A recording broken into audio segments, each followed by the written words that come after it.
Jadi diharamkan melihat laki-laki kepada perempuan dan sebaliknya perempuan kepada laki-laki yang ajnabiyat, yang orang lain hitungannya. Mau siapapun dia. Ya. Gitu. Jadi bukan laki-laki ngeliat perempuan doang, perempuan ngeliat laki-laki pun haram. Ya, yang ajnabiyat. Fama yahrumu ru'yatu 'ala rajuli yahrumu ru'yatu 'alal mar'a minhu wal murahik. Begitu juga laki-laki yang hampir dewasa, ya murahik itu hampir dewasa, mungkin pantaran umur 10 tahun, mungkin SMP lah murahik itu. Bidzalika karajul. Jadi anak laki-laki yang udah hampir dewasa hukumnya hitungannya sama dengan laki-laki yang udah dewasa, laki-laki yang udah jog-jog gitu. Maka kalau begitu kesimpulannya bagi fayal jamu waliyu man'uhu, barang siapa ada maka diwajibkan kepada orang tuanya si anak yang hampir dewasa, SMP lah bahasanya, untuk kiat-kiat memberitahu haramnya yang namanya melihat kepada perempuan yang ajnabi. Assalamualaikum teman-teman, berjumpa lagi dengan saya di sini di channel Bang Mo.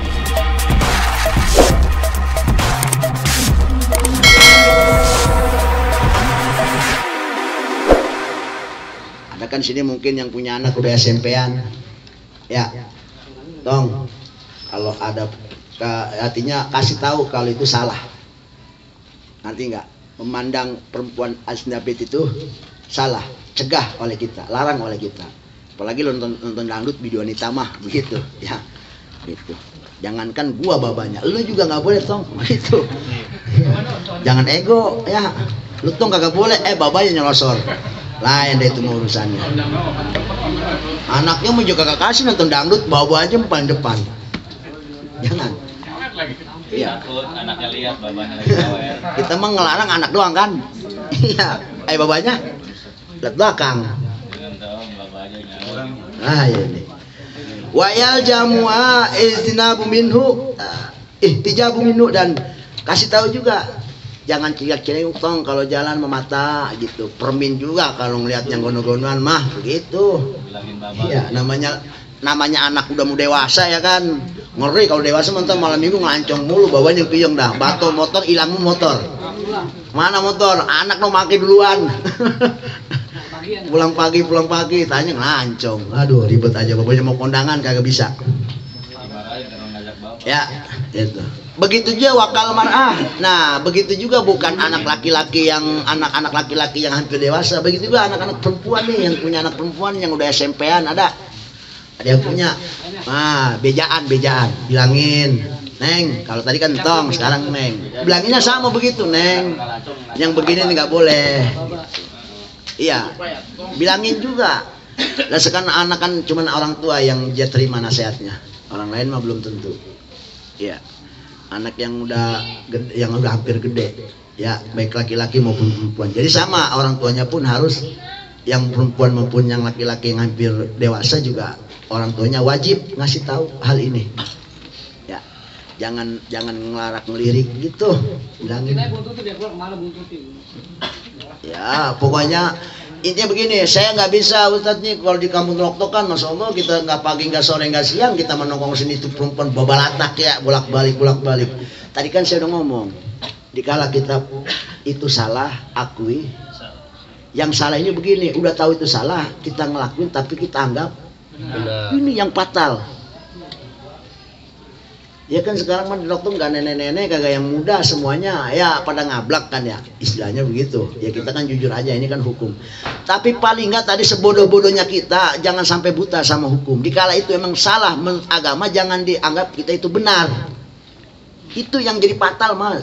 Maksudnya cuma itu aja intinya. Kalau emang kita nggak mampu amat mah, ya jelas bagi kita, saya yakin orang dokter mana ada yang mampu. Coba siapa yang mau ke warung Turus merem dari sini, agak mau ngelihat ada cewek lewat, siapa yang mau? Coba ayo, mentok yang stick mulu, pulang benjol. Saya Pak Ustad, kacamata. Iya kan? Tapi paling enggak kita ngerasa ya Allah ini dosa. Maka kita dilatih untuk selalu orang yang merasa berdosa. Ya mudah-mudahan ini salah satu sifat waliullah, sifat waliannya Allah, salah satu orang yang enggak pernah merasa benar. Dia akan selalu merasa dosa. Dikala ada orang merasa paling benar, maka dia itu termasuk orang yang paling salah di antara yang salah. Paham gak nih maksud saya omongannya? Ya, kan saya bilang, dok mah. Mungkin kalau tinggal di gunung bisa. Tapi ada yang mau nggak? Kali gitu ada yang mau. Daleman gitu ya? Iya, di ujung gunung, jangan Semeru lagi meledak. Gunung yang lain nunggu meledaknya terlaman dikit. Mau? Nggak ada yang mau kan? Kita tinggal ngeroktok dan sulit untuk menjaga ini. Ya saya akui itu sulit. Tapi kan tadi saya udah bilang, tujuan ngaji supaya kita tahu ini dosa, yakini ini dosa. Ini benar, yakini ini benar. Tujuannya seperti itu. Dan dikali itu dosa, maka pulang ke rumah, pegang tasbih, astagfirullah. Jadi kita mah pulang dari mana-mana istighfar, pulang dari mana-mana istighfar, pulang dari mana-mana, pulang dari kondangan istighfar, pulang dari mana-mana istighfar. Sebab mata kita ini mata yang jelalatan. Iya, kalau ngelihatnya kuntilanak mungkin kita nggak masalah, tapi kalau ngelihatnya perempuan kan jadi masalah. Ya kuntilanak kita kabur, kalau perempuan kan kita deketin. Nah ini ya maksudnya tujuan itu. Jadi saya memberi gambaran yang paling minimalis aja, artinya yang paling bawah dan itu nggak bisa lewat lagi apa? Dikala kita melakukan dosa, yakini ini dosa. Ya, jangan ada yang komen berarti yang nggak ada. Pokoknya kan saya mah tadi kan sudah bilang, saya nggak bisa dengan rokok kalau begini aja merem aja, masa jadi mau di kamar aja kita sampai 24 jam full. Kan saya udah bilang, nggak usah begitu artinya. Saya akui dan saya juga maklumin di kampung kita juga sama, Jakarta apalagi kan, ya kan. Artinya intinya mah salah, ya akui salah. Tinggal kita istighfar sama Allah. Arti kan tujuannya itu maksudnya. Ya kan kampung kita mah kan ya memang yang bikin ribet itu emang orang yang bodoh, ribet jadinya. Ribet. Kita yang ngerti ngadepin yang bodoh itu ribet. Ribet tuh begitu, kita pengen gak dosa jadi dosa. Ya karena kita ngadepin yang kagak ngerti. Ya kan? Ya paling gak kita sering-sering doa aja. Ya Allah ampunilah saya, orang tua saya, dan seluruh kaum muslimin perempuan dan yang laki-laki. Kan begitu intinya. Yang suka dosa mudah-mudahan diampuni. Intinya kan kayak gitu. Jadi minta ampun mah jangan pilih kasih ya buat kita doang sama keluarga, semuanya tetangga kita doain biar pada diampuni sama Allah. Gitu. Dan kita husnudzon sama orang mukmin, pasti dia tahu kalau itu dia dikala buka aurat ya dosa. Gitu aja, kita yakin husnudzon sama dia. Mungkin dia belum bisa atau bagaimana. Tinggal kita doain aja mudah-mudahan dapat hidayah, kan gitu. Ya, ini tujuannya seperti itu. Maka dalam hal ini kan luar biasa beratnya buat kita ya. Tapi paling minim tadi kita tahu dasar lah kalau ini salah. Dan juga wafi an-nadru minal jajri, dan juga akan menjelaskan tentang apa-apa yang diharamkan kita tentang masalah perempuan dan laki-laki dalam istilah pandangan ini, yaitu mungkin aurat kali ya. Intinya aurat. Maka wayarumu ala rajul, diharamkan bagi laki-laki walau majbuban, walaupun dia itu peluh, tahu peluh? Kagak ada ereksi. Peluh. Hambar gitu ya. Ya, khasian atau juga mungkin dikebiri. Tahu kebiri? Ya, hilang barangnya. Aninan atau peluh, sama peluh. Artinya peluh di sini aninan itu enggak tegak. Ya, enggak tegak, manyun aja manyun. Saya enggak takut pornografi ya. Pokoknya anuannya aja. Muknisan atau laki-laki tapi ke cewek-cewekan nih masih. Jadi tuh mau cewek kurang tapi naksir. Banci kali. Bencongnya bencong asli ya, bukan bencong kaleng. Kalau bencong kaleng mah bencong jadian namanya. Bata Wahiman, tua rentak, 90 tahun umurnya. Tetap laki-laki bukan itu. Ya iya laki-laki, enggak ada yang laki-laki itu bukan laki-laki. Yang namanya laki-laki ya laki-laki. Pokoknya mau laki-laki mau yang mana aja. Ya ini mah mau tadi punya sifat seperti itu diharamkan bagi mereka. Nadu ila aznabiyah al mustahad, diharamkan melihat seorang perempuan aznabiyat, orang lain, perempuan orang lain yang punya sifat mustahad. Artinya kalau kita ngeliat itu aura naik ya. Apa keinginan gitu artinya ya pokoknya mungkin kan cantik itu relatif iya ketertarikan lah bahasanya kan itu mah relatif kan ya kalau kita tanya mah siapa perempuan paling cakep pasti jawabnya bini masing-masing kan ya, iya nggak mungkin jawab siapa-siapa jawabnya pasti bini masing-masing kan ya berarti kan cantik itu relatif sifat ketertarikan laki-laki kepada perempuan itu relatif ya kan ada yang temannya yang begono ada yang begini ada yang begono ada yang begini beda-beda ya gitu intinya jadi diharapkan ngeliat perempuan yang bisa mengundang keinginan keras awas bahaya hatta liwajiha wa kafaiha bahkan bukan hanya perempuannya saja mukanya tangannya pun nggak boleh. Jadi kesimpulannya aurat perempuan itu di depan laki-laki ya seluruh badan. Gitu. Ya ini pendapat yang pendapat dhahran wa batinan baik itu mah bagian dalam ataupun bagian luar telapak tangannya. Ya. Nah, ini pendapat yang pendapat yang difatwakan. Tapi memang ikhtilaf ini ya. Lakin nukila anil aksari alun nadila dzalik. Tapi ada sebagian ulama halal ngeliat muka dan telapak tangan. Ya intinya itu ikhtilaf. Jadi memakai niqab ataupun enggak itu ikhtilaf. Ya, tapi selain muka doang ya ikhtilafin sama tangannya. Selebihnya mungkin nggak boleh betis. Nah, itu berarti haram. Jempol kaki ya haram. Jempol kaki cewek. Telapak tangan doang sama muka yang ditilapin. Aman nazrul jati adapun memandangnya seorang laki-laki kepada istrinya atau amatnya pada waktu hidup itu dinyatakan fajaiz boleh hukumnya halal berarti gitu boleh ya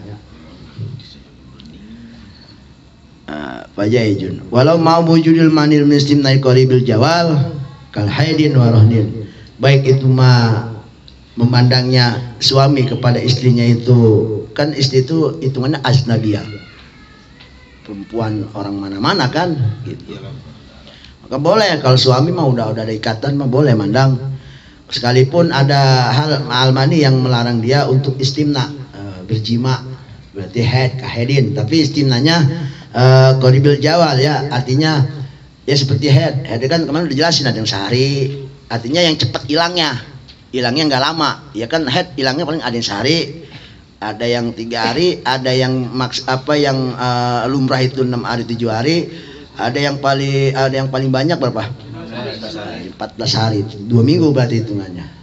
Wah, itu 14 hari lama, cepat itu mah nggak lama. Iya cepat nggak lama. Oh, cepat itu mah nggak lama. Cepat apa lama? Lama kalau itu. Kayak kuat aja. Nah, cepat itu mah nggak lama. Itu boleh ya, boleh mandang. Istrinya ya mandang istri. Bukan orang lain tapi istri. Tapi lakin yokron adul parji tapi ada batasan. Makruh hukumnya mandang parjinya. Ya, mandang kemaluan. Ya, atau minafsihi bahkan diri sendiri pun nggak boleh. Makruh hukumnya, makruh doang, makruh. Ya.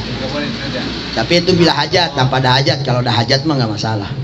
Artinya ada kebutuhan memang umpama ngobatin ya umpama bisulan di anuannya kita obatin itu mah namanya hajat ya walaupun ngelihat juga itu mah pribadi masing-masing lah ya nggak usah pakai diumbar semuanya sama Bikilapil manil batil jawal, berbeda dengan yang namanya manil jawal, artinya yang hilangnya lama, seperti idah, perempuan yang masa idah, perempuan yang ditalak idah gitu ya.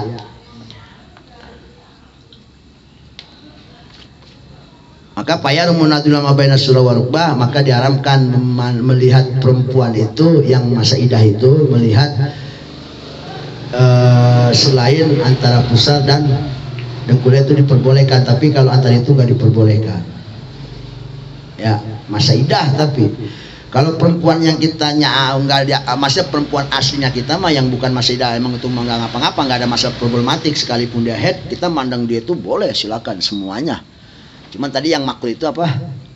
Kemaluannya, ya kan? Mandang dari ujung rambut sampai ujung kaki, buat suami mandang istri boleh. Ya.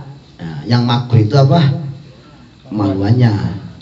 Itu makruh hukumnya, kemaluannya. Nah, kalau itu yang perempuan. Tapi kalau yang istrinya yang udah ditalak mah, talak 1, talak 2 ya, talak rujuk. Idah, dalam masalah idah itu mah boleh mandang, tapi batasannya pusar dan dengkul itu yang nggak diperbolehkan. Antara pusar dan dengkul, selebihnya boleh. Sebab itu perempuan kan kita talak. Gitu. Ya. Di sini ka'anat tadat sejauhnya ansin subhatin, seperti perempuan yang ngisi masa idahnya dari wati subhat. Ya, seperti dalam wati subhat. Ya, dalam wati subhat. Nah, sekarang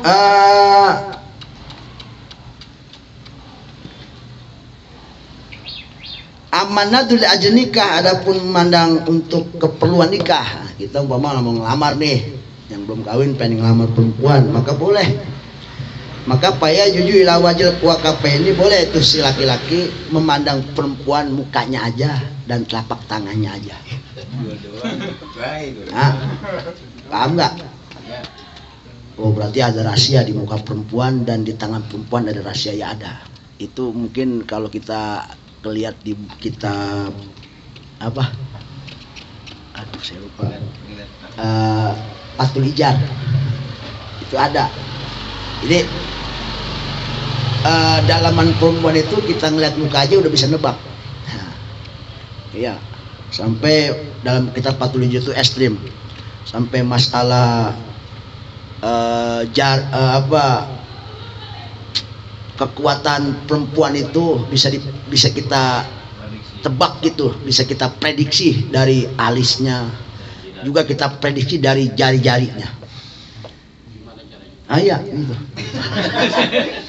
Jadi intinya dari raut, dari muka dan telapak tangannya kita udah bisa tahu bahasanya dari itu perempuan. Rahasia perempuan itu batinnya, kekuatan batin dan kekuatan dohirnya.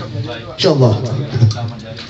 Ya memang gitu. Jadi boleh bagi orang yang pengen ngelamar ngelihat mukanya, takutnya kumisan, makanya harus lihat mukanya, jelas kan di perempuan gitu. Soalnya kan biasa tampang perempuan dengan tampang laki-laki itu pasti ya bisa dibedakan lah, bisa. Nggak bisa dibedakan, kecuali kalau bencong sudah dibedain. Kalau bencong mah, bencong mah kan dandan dia mah. Coba kalau laki-laki mah mukanya rada kasar-kasar, nongkrong di lapangan sama Empang. Kalau perempuan mah enggak. Jadi ya udah maklum lah kita muka perempuan seperti apa, laki-laki seperti apa. Artinya di sini diperbolehkan. Kan tadi diharamkan aznabi itu, laki-laki memandang aznabiyat walaupun muka dan telapak tangannya nggak diperbolehkan, cuman istilahnya. Namun di sini sepakat mungkin ulama majelis Syafi'i buat yang mau nikah melihat calonnya itu, orang yang dilamarnya itu muka dan telapak tangan boleh.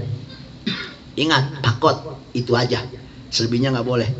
Ya, ngorek kaki nggak boleh, telapak kaki juga nggak boleh.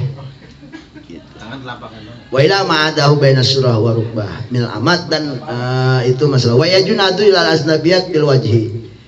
Nah, lalu boleh di hukumnya kita melihat perempuan yang aznabiyat mukanya, tapi li syahadah kalau memang dipergunakan untuk bersaksi, di persidangan atau di apa masalah apa, dia untuk bersaksi itu perempuan. gitu. Soalnya takutnya kalau umpama mukanya nggak kelihatan, takutnya ini saksinya palsu. Iya, harus dia bersaksi. Atau muamalah sosial, jual beli umpama, yang dagang laki, yang beli perempuan, boleh itu ngeliat mukanya. Soalnya takutnya ntar ada penipuan, barang yang nanti barang yang rusak dikembalikan lagi ya, terus pergi ngembaliin mukanya lain, kan beda. Jadi masalah kan kalau kita nggak tahu mukanya. Ya, beli paku bengkok, pengennya yang lempeng kan begitu. Dia dapetnya yang bengkok, pengen balikin. Kalau mama nggak kelihatan mukanya kan takutnya nanti yang penjual merasa ditipu. Ini yang beli apa bukan yang tadi ya kan begitu. Kan kalau mukanya kelihatan, nah tahu berarti oh ini Jian tadi beli kan begitu. Coba balikin lagi, ada kesalahan cacat mungkin begitu. Dan CCTV juga pasti ada kan. Kalau perempuannya raput semua, jual beli, kemudian dia balik lagi, minta dibalikin, takutnya ini kayaknya bukan orang yang tadi nih, begitu kan, bahaya, ngeri kan. Nah itu masalah daripada aurat, ya. Mungkin lebih jelasnya di kitab Safina juga ada situ, ya aurat-aurat yang memang perlu kita jaga. Seperti umpama kalau aurat laki-laki merdeka nih, laki-laki merdeka. Mungkin sekarang kita ngomongin hamba saya itu udah nggak ada, mungkin zamannya udah berubah, bukan zaman peperangan lagi. Berarti saya sama anda semua nih ajnabiyat ya, laki-laki dengan laki-laki yang lain yang bukan mahram. Maka itu auratnya apa? Sholat seperti orang sholat laki-laki. Ya. Dengkul sama pusar. Makanya jangan pantang kuntung pakai celana pendek ya. Kalau bisa di bawah dengkul makanya. Ya. Itu ya. Yang sejenis, laki-laki yang sejenis. Kalau nggak ada di sini di Safina, kita Safina ada, diterangin semua.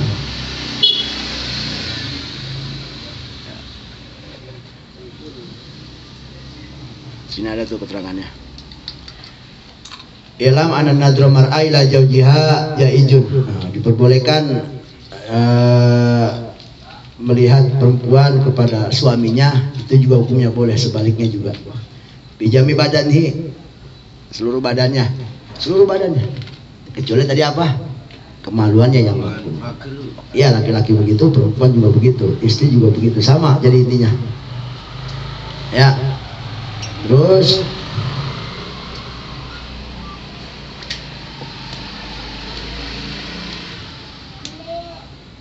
ada juga permasalahan aurat juga ya. Jadi kata Imam Rafi'i tidak diperbolehkan memandang. Tadi kan kalau laki-laki yang hampir dewasa, perempuan hampir dewasa, gimana kalau yang masih kecil? Yang masih kecil juga, ada batasan juga. Imam Rafi'i melarang, haram berarti memandang farji perempuan anak kecil. Ya, ini kata Imam Romli. Kemudian kata Qadhi Husain, boleh memandang, melihat daripada farji anak perempuan yang kecil, tapi yang memang belum ada daya tarik. Ya, kalau sampai ada daya tarik mana yang bahaya, yang nggak boleh. Begitu juga wal sogir, laki-laki juga, laki-laki kecil, berarti ini buat yang perempuan dewasa mandang anak kecil laki-laki, sama berarti. Ya. Kemudian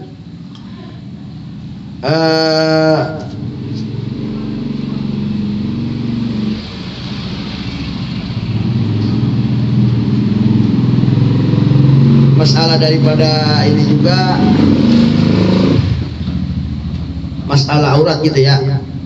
Ini memang perlu kita harus tahu juga batasan-batasan kita untuk supaya nggak selalu berbuat dosa. Sebab buka aurat itu di depan umum pun itu berdosa. Ya intinya kalau memang nggak punya celana panjang, kadang-kadang pakai tetap kita akui itu dosa. Tapi kan kayaknya sekarang mah rata-rata pada punya semua kan, gitu. Ya paling enggak, iya paling enggak. Artinya aurat itu perlu kita jaga, ya. Jadi kalau perempuan itu auratnya itu antara, kalau dalam sholat itu seluruh badan, ya seluruh badan harus tertutup semuanya kecuali muka dan telapak tangan. Kalau dia berhadapan dengan laki-laki lain maka dia seluruh badan. Sampai muka dan telapak tangan, dan ini tilap kalau muka telapak tangan. Selain itu berarti mutlak gak boleh kalau berhadapan dengan laki-laki lain. Ya, kalau sama sejenisnya perempuan dengan perempuan, maka ini auratnya sama dengan laki-laki di kala sholat. Batasan pusar dengan dengkul, termasuk dia kalau berhadapan dengan mahramnya, gitu. Ya, kalau dengan orang laki-laki mahram atau dengan sejenisnya, itu batasan auratnya seperti itu. Jadi ini masalah ini tarik ke fikih, ya. Kurang lebih di kitab Sapina itu ada keterangannya. Ada batasan-batasan aurat yang perlu kita tahu. Kemudian wayajun adil aztabiyah wa mazlim mudawah. Nah, boleh kalau umpama ada laki-laki dokter, pasiennya perempuan. Nah, ini boleh si dokter nih yang laki-laki, atau sebaliknya, dokternya perempuan, pasiennya laki-laki. Dan jelas itu bukan saudara pastinya. Ada orang dokter, saudaranya ada dokter. Kalau nggak ada ya berarti ini masuk ya. Tujuannya tapi lil mudawah, berobat. Untuk apa? Berobat. Ya. Cuma melihat rambutnya, mungkin di palanya ada luka, tidak diobatin. Itu nggak boleh, bayar jujur. Boleh. Ya, alati yang mana dia si dokter hal seperti ini memegang, bahkan melihat, bahkan memegang pun menyentuh boleh, tujuan untuk ngobatin, gitu. Yang memang tempat-tempat yang diobatinnya atau yang disentuh ini yang memang diperlukan, Kalau nggak diperlukan ya nggak boleh dibuka. Ya, nanti nggak. Yang ngobatin jidat nggak usah buka-buka pala kali, begitu intinya. Jadi kalau memang tujuannya untuk ngobatin sehingga perlu untuk dibuka dan dilihat, itu boleh, gitu. Bahkan walau farjan, walaupun kemaluannya, seperti sesar, kan begitu. Sesar kan pasti dokternya nggak ala perempuan semua, kan ada yang laki-laki. Karena itu bahasanya dokternya mungkin spesialnya laki-laki, ya mau nggak mau berarti kan, ya. Artinya dia harus melihat kan, namanya sesar pasti dia takutnya salah sobek, teribet. Yang di black bukan perut, yang di black paha, waduh ribet aja lagi. Itu ngeri. Nah, ini boleh nih, tapi ingat tetap itu juga bisarti uduri mayam nol khulwa, harus ada yang nemenin, baik itu mah dari mahramnya, keluarganya, atau suster cewek kan, nah nemenin, nanti biar tidak terjadi khulwat. Itu dua-duaan di dalam ruang operasi, ya bahaya juga ntar, ngeri juga. Ya. Gitu. Bisa arti pak di jinsi ma'alij, dan juga memang nggak ada lagi yang ngobatin, artinya dokternya mungkin nggak ada lagi pasien cewek, dokter spesialis cuma cowok doang nih, ya itu. Kalaupun ada yang cewek, cari yang cewek dulu. Kalau memang nggak bisa, ya udah, mau nggak mau kan harus yang cewek, harus yang cowok gitu, atau sebaliknya.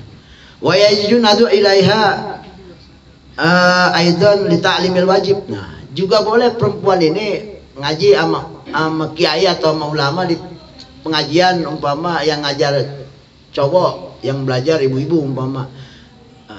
Kalau tujuannya memang diperlukan untuk melihat muka gitu, itu diperbolehkan. Tapi ngajinya yang wajib, perempuan mah. Bukan ngaji yang sunnah ya, ngaji yang wajib. Ingat, ngaji yang wajib. Umpama ngaji sholat, ngaji puasa, ngaji zakat. Kalau ngaji cuma sekedar zikiran, selawatan, itu mah jangan. Ya, jangan manggil-manggil ustadz cowok. Ya, kira dipanggil, jangan. Nanti enggak. Kalau bukan hal yang wajib, kalau hal yang wajib, kalau memang dia manggil ustadznya cowok ya nggak masalah, sebab tujuan taklim, belajar, gitu, ya. Atau kayak apalagi kalau belajarnya qiraat, baca Quran, nah, ini kan harus beres. Sebab yang namanya Quran itu memang salah satunya kita ngelihat bacaan bagaimana lekak-lekuk mulut yang ngajar. Ya, gitu. Takutnya kalau umpama nggak ngelihat, wah berabe kan, ngajar tajwid pakai hijab, edeng-edeng, udah pakai meja ngerti. Takutnya kagak ngerti kan ya, makanya udah ablak aja hijabnya. Kalau ngajar wajib ya, paham nggak? Iya. Kalau ngaji yang wajib, urusan yang wajib, perkara wajib tentang sholat, buka aja hijab. Yang ngajar cowok, buka aja hijab ngablang. Kalau ngajar selain yang wajib, yang sunnah, tutup. Ya, nggak boleh antara jamaah ibu pengajian atau hiriyah umpama yang ngajar cowok gitu, kiainya. Kalau urusan sunnah memang jangan. Ini sebagaimana pendapat Imam Subki. Wa dzalika inda faqdi ma yu'allimuhum minal ma'arim wa nisa. Begitu juga umpama si perempuan pengen belajar ngaji, cuman nggak ada lagi guru perempuan, jadi nggak ada ustazah, adanya ustad laki-laki berarti juga boleh. Wala yajunadu ilaiha li ajli ta'lim mandub, nggak diperbolehkan ustadznya cowok yang ngaji ibu-ibu tapi pelajarannya ngaji yang sunnah, nggak boleh. Andang-mandangan itu ya tetap itu salah juga.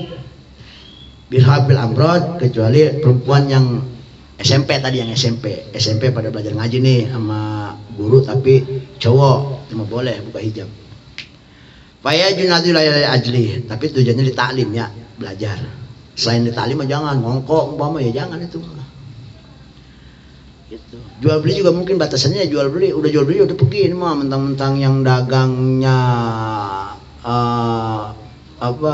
YouTuber yang lagi rame kan itu ya, dagang kopi di Semarang, muka kayak artis, waduh, lama-lamain makan kopinya situ sampai nambah 2 gelas tuh mah. Kalau tujuannya sengaja buat mandang dia mah tuh bahaya itu.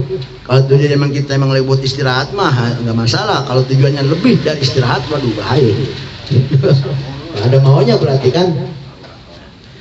Ini seperti ini ya, batasan-batasan kita dalam hal dosa, salah, dan yang memang maksiat. Tadi kan saya bilang kembali, agar yang tujuan ngaji supaya kita tahu mana haram, mana halal, mana salah, mana benar, mana putih, mana hitam, supaya kita tetap punya keyakinan salah ya, salah. Jangan sampai punya keyakinan salah kita benarkan atau kita diam saja. Ini yang jadi fatal akibatnya. Apalagi kalau udah masalah hukum nas haram kemudian kita halalkan, ini yang menjadikan kita keluar dari Islam. Bahaya nggak? Bahaya. Maka tujuan ngaji seperti itu. Sebab Allah tahu kita ini orang lemah semua. Lu mah sholat 5 waktu, maksiatnya sampai 20 waktu. Allah tahu kita ini orang lemah dalam hal-hal ibadah, ya, kecuali para wali lah atau para orang-orang yang terpilih oleh Allah. Tahu umat Islam itu orang lemah, tapi Allah sayang. Rasulullah sayang. Makanya kita disuruh ngaji, tujuannya seperti itu. Lu walaupun kuat dalam masalah ibadah, tapi dosa lu pasti lu perbuat. Maka kita harus tahu mana yang halal, mana yang haram. Supaya apa? Supaya keyakinan kita itu nggak nyimpang dari ajaran Allah. Sebab kalau udah nyimpang bahaya. Udah tahu haram kemudian kita halalin. Udah tahu salah kagak ngaku salah. Bahaya nggak? Bahaya. Tadi saya bilang kalau apalagi kalau udah urusan hukum yang dinas, haram ya haram, halal ya halal, kemudian kita bolak-balik, maka murtad hukumnya. Naudzubillah summa naudzubillah min dzalik. Itu tujuan ngaji. Kita juga tahu diri kita ini banyak salah. Kenapa kita tahu banyak salah? Karena kita tahu itu salah. Nggak mungkin kita merasa banyak salah kalau kita nggak tahu kalau itu salah. Ngerti nggak? Nah, makanya biar orang yang selalu merasa salah di hadapan Allah ngaji. Jadi orang yang nggak ngaji mah nggak bakal ngerasa dia banyak dosa. Coba aja lah. Coba aja kita lihat. Orang yang nggak pernah ngaji nggak bakal dia merasa dirinya banyak dosa. Kenapa kita suka peka dengan hukum? Karena kita ngaji. Tentang haid kemarin kita peka, tentang wudu kemarin kita peka. Ya, apa peka istilahnya? Ya bahasa ininya bahasa apa sih? Ya bahasa apa kuliahnya lah apa istilahnya? suka itu sensitif terhadap rasa. Iya. Apa namanya? Ngerasa sensitif terhadap hal. Iya, istilahnya apa? Ada tuh nama istilahnya apa sebutannya? Ngerasa sih. Kalau orang sama pelajar itu terlalu suka apa? Kritik gitu. Kritis ya. Kritis ya. Orang kan suka kritis itu karena dia paham. Iya betul. Karena dia tahu. Saya mungkin yakin kemarin kita yang nggak ngaji, wudu kita lakukan wudu. Saya yakin kita wudu ya wudu aja. Betul. Pas ente ngaji tentang wudu, sekarang wudunya gimana? Mikir-mikir. Ayo. Ada batasan kan? Itu kritis. Kenapa? Karena dia tahu. Dari mana dia tahu? Karena dia ngaji. Dia nggak mau ada salah. Gitu. Sehingga kalau dia salah, pasti dia ulangin lagi ngelakuin wudunya. Coba orang yang nggak ngaji, mana ada dia wudu ngaku salah? Dia mau wudu aja, mau bener mau salah aja kagak pikirin itu. Itu tujuan ngaji kayak gitu maksudnya, supaya ada bimbingan kita dalam hal apapun, baik akhlak maupun ibadah mahdoh ataupun ibadah gue mahdoh, supaya kita kritis. Makanya orang kritis itu karena dia paham, karena dia ngaji intinya. Kalau nggak ngaji nggak bakal kritis. Maka intinya orang yang nggak kritis itu yang nggak tahu salah. Maka intinya orang yang nggak tahu salah ya mana ada dia ngerasa dosa. Kalau orang nggak tahu ngerasa dosa, mana ada dia ngerasa itu neraka panas. Maka nggak ada takut dengan neraka. Kenapa sekarang kita ngerasa takut dalam hal wudu? Kita hati-hati, artinya kita nggak mau ada salah, pengen sah wudunya. Ya karena kita ngaji. Maka beruntung orang yang ngaji, sebab memang itu yang dianjurkan oleh Rasulullah. Thalabul ilmi fardhatun ala kulli muslimin wal muslimat. Tujuannya seperti itu. Walaupun pada saya yakin dan kita punya keyakinan kalau kita ini suka salah, kembali lagi, justru orang salah ngaku salah itu sebuah kejujuran. Jujur itu mulia. Mulia dan akan membawa rahmatnya dan akan menurunkan rahmat dan keberkahan. Maka dikala ada orang muslim dia merasa punya dosa banyak, merasa punya salah banyak, maka rasa itulah anugerah terbesar dari Allah Subhanahu wa ta'ala, sehingga akan mendorong dia ingin mencari pintu setitik terang yang namanya taubat kepada Allah. Karena apa? Karena ada rasa salah, sehingga dia ingin mencari di mana jalan taubat kepada Allah. Tanpa dia punya rasa salah, karena dia nggak ngaji dan nggak mau tahu, mana ada dia ingin mencari pintu taubat? Karena dia nggak punya rasa dosa atau nggak takut sama Allah dan nerakanya Allah. Nanti kan ini tujuannya, ya. Walaupun memang kita belum mampu dalam masalah tentang aurat. Paling enggak, tadi kan saya bilang kita yang suka jalan ke sana, apalagi kayak Bang Rocky ya kan bos, ya ada bos Cina umpama minta dibikinin plang yang gede, plang Alfamart, nggak mau kan kompromi sama bos, musawar lu mau berapa meter ngobrol ada depan kan itu mah ya. Baik itu dalam kasus masalah umpama ruang lingkupnya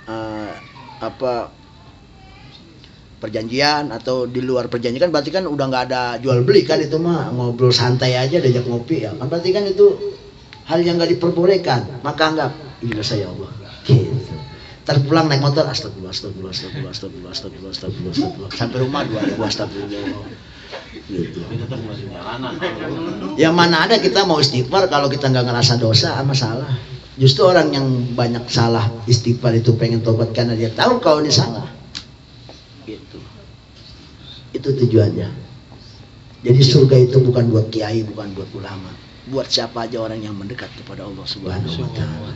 Artinya intinya orang yang takwa kepada Allah Subhanahu wa ta'ala.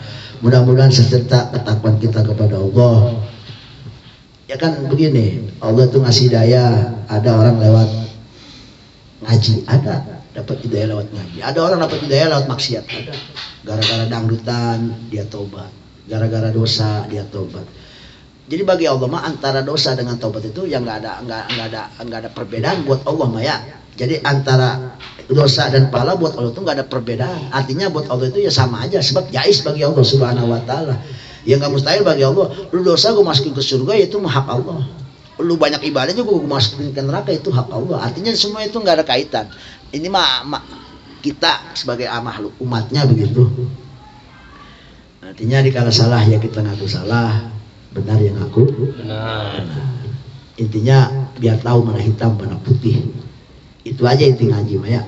Jadi surga itu tidak dikhususkan buat siapa-siapa, tapi buat hamba-hamba yang mudah-mudahan kita termasuk Amin. orang yang banyak salah dan ngaku Amin. salah. Amin. Semoga itu menjadi lantaran kita disayang Allah dan Amin. mendapat syafaat dari Rasulullah Sallallahu Alaihi Wasallam. Sebab di muka bumi model kita mungkin bahasanya nggak bakal mampu 100% menjalani apa perintah Allah dan apa sunnah daripada Rasulullah Sallallahu Alaihi Wasallam. Kita masih banyak cacatnya, maka menangis di hadapan Allah, ya Allah, salatku ku mampu begini, hajiku ku mampu cuma segini, ibadah puasaku ku mampu hanya begini. Terimalah ya Allah, terimalah ya Allah. Ku tidak mengharapkan surga dan ku nggak mampu masuk neraka. Apa maksudnya? Berilah aku rahmatmu ya Allah. Kalau rahmatmu sudah ada bagiku ya Allah, kau turunkan kepadaku ya Allah. Jangankan kesenangan, kau berikan kesusahan, itu akan menjadikan kebahagiaan. Amin. Dikasih susah malah menjadi kebahagiaan. Amin. Kenapa? Karena disertai rahmat Allah Subhanahu wa Ta'ala. Kan tadi saya bilang nggak ada pengaruh buat Allah susah dan senang. Susah senang itu pengaruh buat kita. Maka supaya rahmat Allah turun itu, senang ataupun susah menjadi bahagia buat kita. Yang salah itu kalau senang merasa senang, susah merasa susah. Berarti ini kita masih terlalu ambing dalam keadaan. Mudah-mudahan kita jadikan orang yang istiqomah dalam keyakinan. Artinya apa? Benar yakin benar, salah yakin salah. Wallahu a'lam bishawab. Alhamdulillahirabbil alamin. Qabul. Ya jamaah silakan ngopi, jamaah silakan ngopi.